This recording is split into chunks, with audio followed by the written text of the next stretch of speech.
Assalamualaikum warahmatullahi wabarakatuh. Jumpa lagi dengan aku, Mama Dumpling, di channel Sahabat Surga.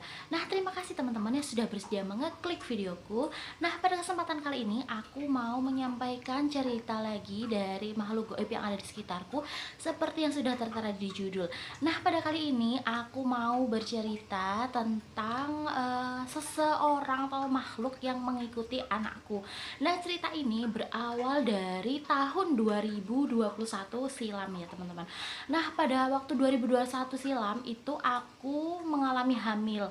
Nah, aku hamil itu di awal Januari 2021.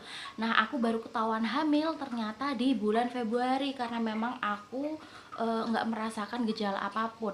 Nah, pada waktu itu ketika hamil aku masih menjalani rutinitas seperti biasanya. Aku masih ngajar di salah satu SLB yang ada di Jogja.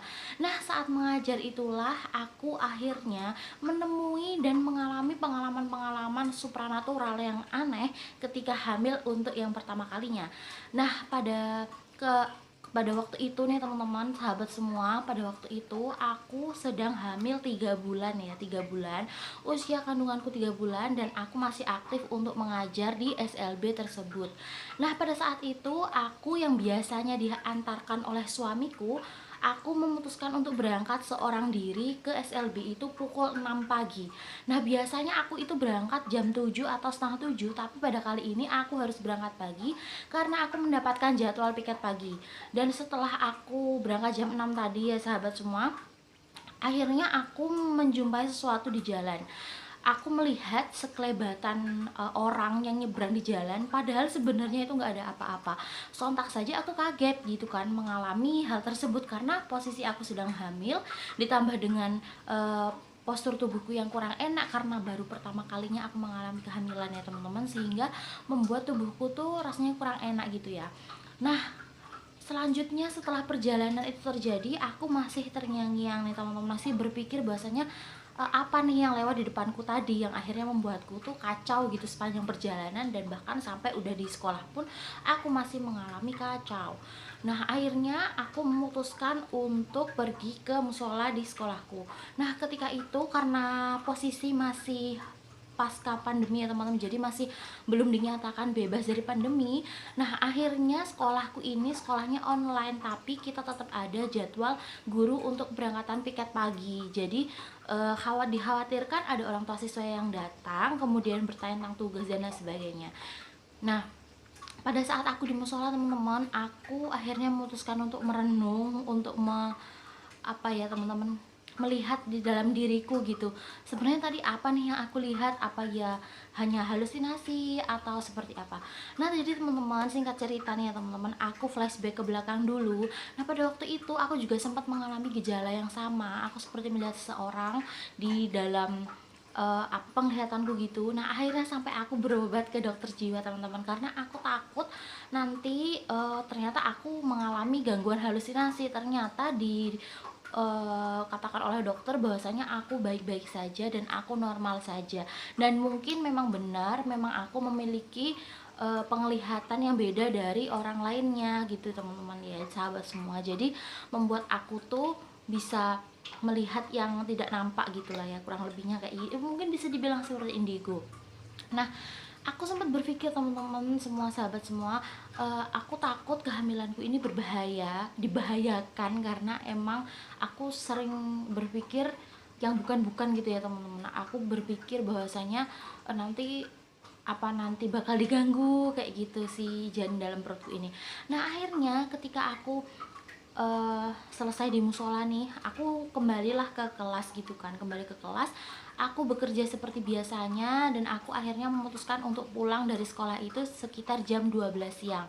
Nah, ketika jam 12 siang teman-teman, aku nggak ada apa-apa nih teman-teman di dalam motorku ya teman, di sahabat semua, di dalam dashboard motorku itu ada batu 3 biji teman-teman, yang padahal eh, aku nggak memasukkan apa-apa ke situ, dan lagi pula juga ngapain gitu ya masukin batu ke dalam dashboard motor gitu. Nah, akhirnya aku merasa kayak curiga nih, kenapa nih kok aku selama hamil nih kerasa kayak aneh gitu. Nah, akhirnya sampainya aku di rumah, aku mau mandi, memutuskan buat mandi, aku melihat ada anak kecil ya, sahabat semua, ada anak kecil nih laki-laki. Nah, blasteran bule gitu wajahnya, tapi nggak terlalu bule-bule banget ya ya semua ya. Jadi dia tuh wajahnya agak kebule-bulean, tapi ada blasteran kayak kita gitu, kayak kita biasa kayak gini ya wajahnya. Tapi memang dia rambutnya itu agak pirang gitu.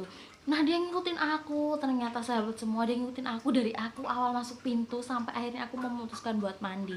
Nah, karena aku risih, aku nggak nyaman diikutin dia sampai ke kamar mandi, akhirnya aku bilang, kamu siapa, kenapa kamu ngikutin aku salah apa sama kamu, kenapa kamu ngikutin aku? Dan dia tertawa, sahabat semua, dia ketawa dengan tawa khasnya itu. Dia mengatakan bahwasanya aku nggak ngikutin kamu, kata aku mau ngikutin yang ada di dalam perutmu, dia adalah bosku katanya. Sontak aku kaget ya sahabat semua, aku kaget, terus aku nggak jadi untuk mandi, aku nggak jadi memutuskan buat mandi, aku mengurungkan diriku, akhirnya aku ke kamar. Nah, setelah ke kamar sampai jam 4 sore aku istirahat ya, dia masih ada di sebelahku dan aku tetap berdiam diri, nggak berusaha untuk mengajak dia bicara atau apapun karena aku masih kayak kaget gitu ya sahabat semua, kayak shock gitu. Nah, akhirnya aku bertemu dengan suamiku pulang kerja, aku mengatakan bahwasanya tadi aku mengalami hal aneh sepanjang di perjalanan berangkat dan juga pulang. Nah, setelah itu aku melihat si sosok anak ini ada di sebelahku. Dia tuh ngikutin yang katanya dia mau ngikutin anak kita yang ada di perut. Nah, aku kaget ya sahabat semua, aku kaget, aku merasa takut nanti si anak ini membahayakan anakku gitu, karena posisi anakku ini kan masih usia 3 hampir 4 bulan gitu, jadi masih rawan. Dan terus kata orang Jawa itu kan 4 bulan baru dikasih nyawa gitu ya teman-teman, dan itu aku kayak merasa ketakutan gitu, ada ketakutan tersendiri. Nah, akhirnya next cerita, singkat cerita nih, itu sudah berlaku, sudah berjalan ya sahabat semua tuh selama 7 hari. Nah, selama 7 hari ini, 1 minggu, si anak ini tetap mengikuti aku, dan akhirnya aku merasa bahwasanya ini anak memang benar-benar setia gitu sama aku dan sama anakku yang ada di dalam perut. Nah, dia juga sering, nggak jarang juga ketika dia ngajak ngomong di perutku, anakku itu bergerak sahabat semua. Jadi anakku itu biasanya gerak banyak di malam hari ketika di perut, tapi ketika ada si anak ini, dia bergerak gitu. Anakku di dalam perut dia bergerak seperti seolah-olah mengiyakan dan seolah-olah sedang berbicara dengan si anak ini gitu. Akhirnya aku memberanikan diriku untuk aku bertanya, kamu namanya siapa gitu. Akhirnya dia berceritalah ya teman-teman, sahabat semua, sama aku. Dia cerita, dia menyampaikan namanya dia itu adalah Hugie gitu ya teman-teman, tulisannya Huggie. Nah, ternyata dia itu berasal dari wilayah, di salah satu wilayah di Bangladesh. Nah, tapi dia ini ibunya dia itu ternyata orang Indonesia. Nah, dia itu ibunya adalah orang Jawa Barat Tulen. Nah, sedangkan bapaknya adalah orang keturunan Bangladesh. Pada waktu itu ibunya itu sebelum ada si Hugi ini ya, panggilannya tuh dia minta dipanggil Ugi gitu teman-teman, karena dia nggak bisa gitu melafalkan nama dia sendiri gitu. Hugi gitu agak agak terkesan seperti Ugi. Nah, akhirnya aku memutuskan juga untuk memanggil dia dengan sebutan Ugi karena lebih mudah buat aku yang lidah orang Jawa ini, jadi lebih nyaman ketika aku memanggil dia dengan sebutan Ugi. Nah, akhirnya sahabat semua, aku mendengarkan cerita dia bercerita bapaknya adalah orang keturunan Bangladesh dan ibunya memutuskan untuk pergi TKW ke Bangladesh pada waktu itu. Nah, ternyata karena bapaknya ini dia sudah ditinggal si istri sejak lama meninggal, akhirnya memutuskanlah untuk berhubungan dengan si pembantu atau ibunya si Ugi ini tadi. Nah, akhirnya singkat cerita, ibu Ugi ini mengalami kehamilan. Pada waktu kehamilan usia 5 bulan baru ketahuan nih sahabat semua. Dan akhirnya dengan guncangan dan perasaan yang kaget, ibunya Ugi ini memutuskan untuk menggugurkan kandungannya Ugi ini ya ketika Ugi di dalam perut nih ya. Nah, akhirnya digugurkanlah si Ugi ini tadi. Nah, setelah digugurkan teman-teman, ternyata si Ugi ini baru baru merasa gitu bahwasanya dirinya sudah beda alam kayak gitu. Nah ya sudah, akhirnya dia memutuskan untuk mencari-cari ibunya. Setelah kejadian itu ibunya pulang ke Indonesia, dan akhirnya setelah perjalanan yang panjang kata dia, dan ini tuh kejadian sekitar di tahun 2006 teman-teman ya sahabat semua. Jadi Ugi ini lahir atau digugurkan di usia kandungan 6 bulan di tahun 2006 silam. Nah kemudian pada tahun 2020 Ugi baru bisa menemukan lokasi si ibunya ini, dan ternyata ibunya sudah punya anak dari pria lain yang bukan bapaknya, dan sudah menikah dengan bahagia gitu ya teman-teman sahabat semua. Akhirnya Ugi ini merasa sedih, dan aku kaget juga ternyata makhluk seperti itu tuh bisa sedih sampai sedemikian rupa loh ya sahabat semua, bener-bener sampai sedih seperti kalau anak kita mengalami sedih gitu loh ya, kayak gitulah ya. Nah akhirnya si Ugi ini memutuskan untuk pergi ke salah satu wilayah, dan ternyata dia sampailah di kota Jogja dan bertemulah dengan aku. Ternyata dia ini memiliki kemampuan juga untuk berkomunikasi dengan bayi-bayi yang ada di dalam perut. Nah kebetulan bersahabatlah dengan anakku ini sejak dalam perut teman-teman dan sahabat semua. Jadinya anakku ini sudah mulai bisa berkomunikasi dengan si Ugi ini ya ketika di dalam perut gitu ya. Alhamdulillah aku mengucapkan syukur banget gitu, karena ternyata dia tidak membahayakan kandunganku dan anakku gitu ya. Lalu berjalannya waktu itu akhirnya aku melahirkan. Nah si Ugi ini juga setia banget nemenin aku melahirkan gitu, sampai akhirnya dia juga mengatakan, dia bercerita bahwasanya ketika dia dulu andai kata dia dulu hidup, dia akan bahagia atau tidak dengan bapak ibunya. Sungguh cerita yang menurut aku tuh menyakitkan bagi aku seorang ibu ketika mendengar seorang anak yang bercerita seperti itu. Nah akhirnya si Ugi ini juga aku anggaplah dia sebagai anakku, karena dia juga temennya anakku gitu ya. Anak temennya anakku, di samping itu juga dia menjadi sahabat cerita aku kayak gitu. Nah jadi karena dia ini masih kecil, sehingga dia tuh setia banget kemanapun aku ada, kemanapun anakku ada, dia tuh selalu ngikutin. Dan dia tuh selalu suka dengan uang 5.000. Aku nggak pernah tahu dia dari mana awal dia tahu 5.000 itu, tapi dia tuh selalu bilang sama aku bahwasanya aku mau minta 5.000, 5.000, 5.000, dan dia selalu mengulang 5.000. Kata 5.000 itu bisa berkali-kali sampai dia mendapatkan uang 5.000 itu sahabat semua.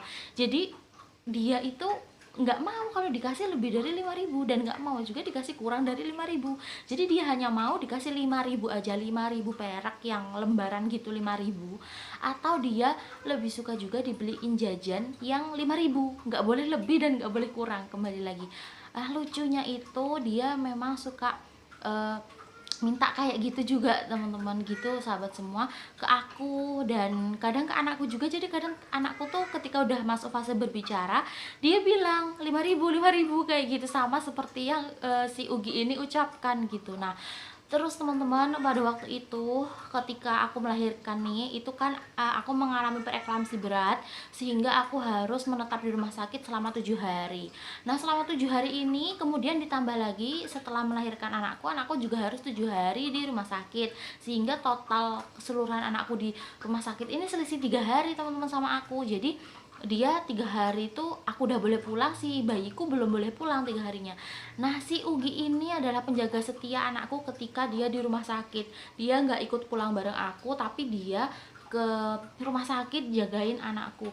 Nah ketika anakku nangis, dia akan pulang dan laporan bahwasanya, bos, ini si bu bosku nangis gitu, karena anakku memang perempuan ya sahabat semua. Jadi dan Ugi ini laki-laki, dan dia selalu memanggil sebutan anakku dengan bos gitu, bos kayak gitu. Nah, bos lagi nangis kayak gitu. Nah terus akhirnya aku tahu nih kan, dan aku yang nggak bisa dampingi karena memang habis sesar, aku nggak bisa dampingi di sana, aku istirahat di rumah.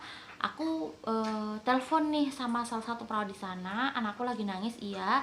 Nah terus akhirnya karena memang asiku juga belum keluar, akhirnya si Ugi ini bilang ternyata anakku ini dia haus, meskipun udah dapat infus ya, tapi dia merasa haus gitu. Nah akhirnya aku putuskan untuk mencari donor ASI.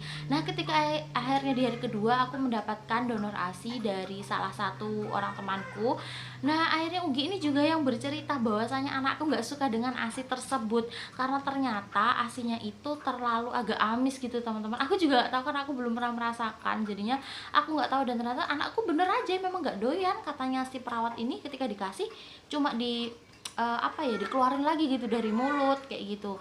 Nah, akhirnya aku dari situ mendapat bantuan banget ketika akhirnya ada si Ugi ini. Nah, ketika mau pulang pun ini si Ugi ini yang berkata kepadaku teman-teman, dia bilang bahwasanya hari ini si anakku atau bosnya dia itu bakalan pulang ke rumah. Akhirnya satu rumah itu kita siap-siap, kita prepare untuk menyambut kedatangan si bayi.